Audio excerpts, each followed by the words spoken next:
Niall Ferguson, in his seminal text, Empire, coined the phrase Anglo-globalization to characterize the imperial globalization of the British Empire.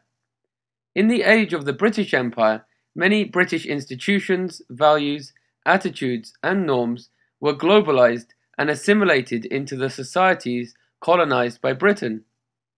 Thus, we see parliamentary systems and common law in countries like Australia, Singapore, Canada, and New Zealand. In the 20th century, we saw the decline of the formal imperialism of the British Empire, only for it to be replaced by the often more coercive and unjust neo-colonialism or informal imperialism of the United States of America. Could a Mahatma Gandhi have survived without being assassinated in a country like Guatemala within the orbit of the American Empire, as he was able to, through hook or by crook, in the formal empire of the British Empire? In his encyclopedic text, Earth into Property, Professor Anthony J. Hall deconstructs the arguments of one Professor Alpheus Snow, who, writing in the early 20th century, viewed the intentions of the U.S. founding fathers not as anti-imperialist, but rather as promoting an Imperium in Imperio. Snow wrote, "The plan of union plainly provided for the establishment of an American empire dependent on the imperial status of Great Britain, that is to say, for the establishment of an Imperium in Imperio, or subempire." Hall designates the US as an imperial republic which viewed America from day one as the receptacle of a God-given manifest destiny to expand its territorial domination. Just as Anglo-globalization spread the British institutions and culture, so Americo-globalization infested global societies with cultural motifs such as Hollywood movies and Coca-Cola, and with coercive economic reforms conducive to the Washington Consensus. It is my contention that the increasingly dominant imperial globalization of the 21st century is to be what Professor James Petrus has called the globalization of Zionism, or what I am calling Zioglobalization. Just as Anglo-globalization was not an exclusive current of globalization and ran synonymous to, say, Franco-globalization or Germanic globalization, so it is true that Zioglobalization is not the only form of imperial globalization in existence contemporarily. However, when it comes to deconstructing the 9/11 wars and the globalization of Islamophobia, understanding Zioglobalization can be of great utility.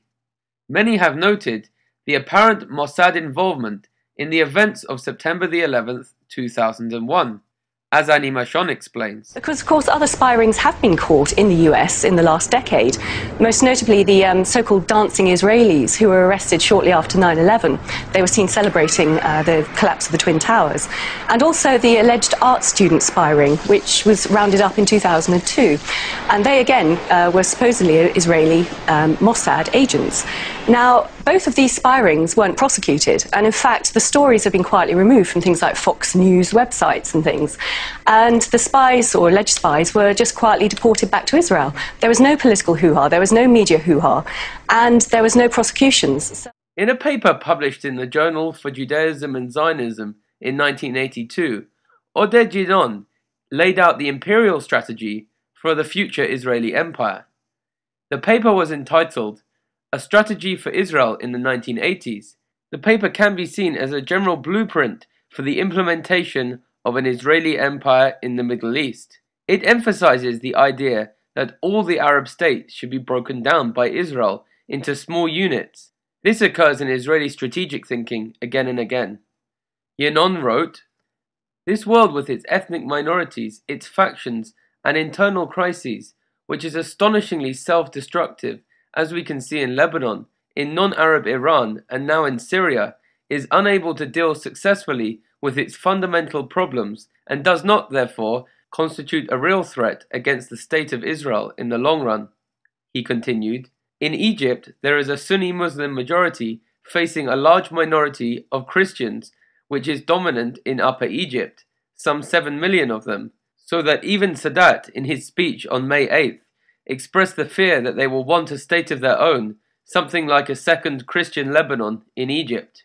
Regaining the Sinai Peninsula, with its present and potential resources, is therefore a political priority which is obstructed by the Camp David and the peace agreements. We will have to act in order to return the situation to the status quo which existed in the Sinai prior to Sadat's visit and the mistaken peace agreement signed with him in March 1979.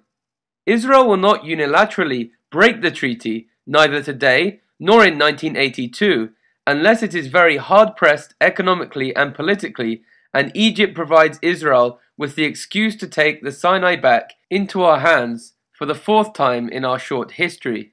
What is left, therefore, is the indirect option. The economic situation in Egypt will bring about a situation after April 1982 in which Israel will be forced to act directly or indirectly in order to regain control over the Sinai as a strategic, economic and energy reserve for the long run.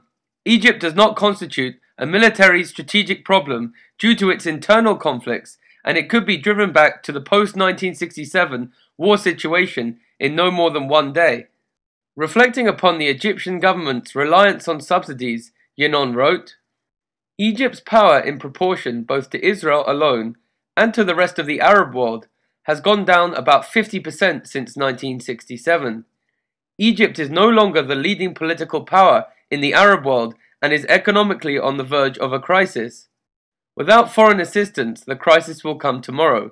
Egypt, in its present domestic political picture, is already a corpse, all the more so if we take into account the growing Muslim-Christian rift.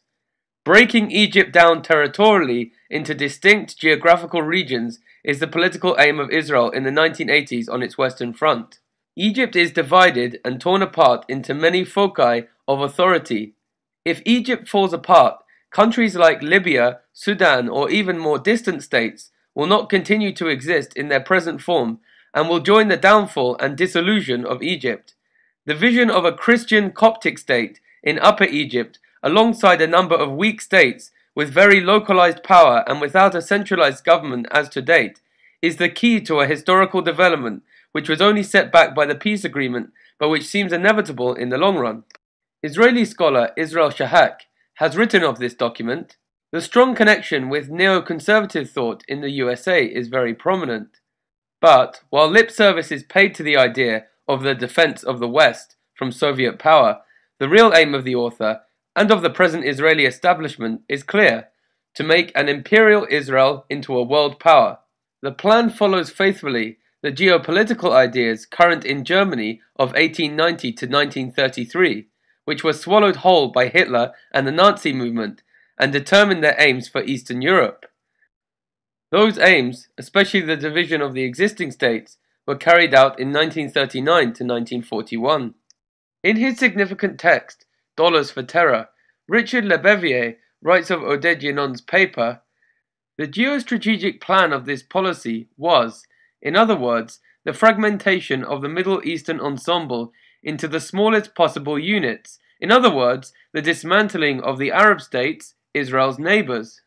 The advice that Israel make a policy of breaking Egypt down territorially into distinct geographical regions, including a Christian Coptic state in Upper Egypt, should be kept in mind as we see explosions and shootings taking place in Egypt against Copts, which are being blamed on the all-purpose boogeyman of radical Islam.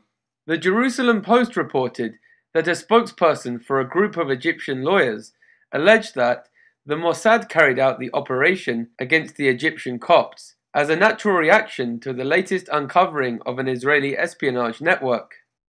Israel has a long history of trying to destabilize Egypt, including during the Lavon affair of 1954.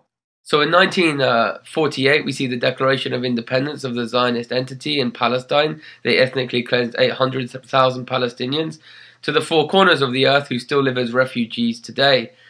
We then saw in 1952 the Egyptian people declare a republic. There was a military coup which ousted the king. The British government had historically ruled through kind of indirect rule through the monarchic system in Egypt. and the British were then dithering to decide whether they were going to withdraw their troops from the Sinai or try and figure out a way that they could retain regional hegemony. So the Israelis, of course, did not want the British to withdraw from the Sinai, and they didn't want the US to support what it perceived would be its foe, the nascent Egyptian government. The US was, of course, offering to sell arms and to support the Egyptian government, and the strengthening of that Egyptian government, while it would have benefited the people of Egypt a great deal, would not have benefited Israel. And so the Lavon affair, which was known as Operation Susanna, occurred in the summer of 1954. The Israeli secret services recruited some Egyptian citizens of Jewish ethnicity who went ahead and planted bombs in strategic locations, British and American, with the intention of blaming these terrorist attacks on the Muslim Brotherhood and on communists in order to deter the United States and Britain from helping to strengthen the Egyptian government, either by British acquiescence and withdrawal or by US co-optation and support for the nascent Egyptian government. So if we look at the latest spate of bombings and shootings being directed at the Coptic community in Egypt, we certainly should keep in our mind the Lavon affair, where Israel attempted to implement a series of terrorist attacks in order to weaken Egypt. Of course, its goal all along has been to weaken the Arab states. It doesn't want strong Arab states. And this, reinforcing the sentiments in the Yinon paper, which effectively advised Israel to Ottomize the Middle East by dividing and ruling based on ethnic and religious factionalism, as the Ottoman Empire had once done. We also have the notorious Clean Break document. The Clean Break document was authored by Israel's agents in the United States, such as Douglas Feith, who lost his security clearance in the US for passing classified documents to the Israeli government. It was authored by Feith and his colleagues for the current Israeli Prime Minister Benjamin Netanyahu in 1996. The document argued for the Israeli government to establish autonomy from the historic role played by the United States in the Middle East. The Zionist ideologues reflected in the document on the US policy of maintaining puppet presidents and corrupt kings, such as Egypt's former dictator Hosni Mubarak.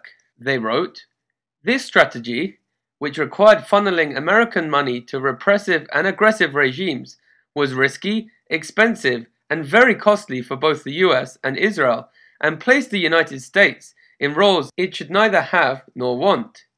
Israel can make a clean break from the past and establish a new vision for the US-Israeli partnership. Israel's new strategy should be one stressing that Israel is self-reliant, does not need US troops in any capacity to defend it, including on the Golan Heights, and can manage its own affairs.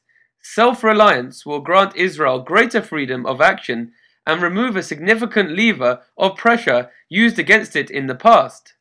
In effect, the advice from Likudnik think tanks has been for Israel to establish an Imperium in Imperio, i.e. a greater Eretz Israel, which most on the Israeli right have always desired.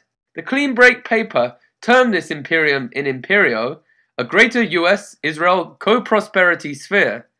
It is quite feasible that just as the US secessionists instigated false flag attacks, such as the Boston Massacre, to mobilize the masses for the US secession, which was conceived initially as an Imperium in Imperio, within the framework of Anglo-America in the 18th century, so 9/11 was the fraudulent trigger incident similarly used to psychologically prepare the public for the establishment of the Imperium in Imperio, advised in both the Clean Break documents, 1996, and Oden's memo in 1982. Cause he isn't that smart, he's just a stupid puppet taking orders on his cell phone from the same people that sabotaged Senator Wellstone. The military industry got it popping and locking, looking for a way to justify the Wolfowitz doctrine. And as a matter of fact, Rumsfeld, now that I think back, without 9/11 you couldn't have a war in Iraq or a defense budget of world conquest proportions, kill freedom of speech and revoke the right to abortion, tax cut extortion, a blessing to the wealthy and wicked,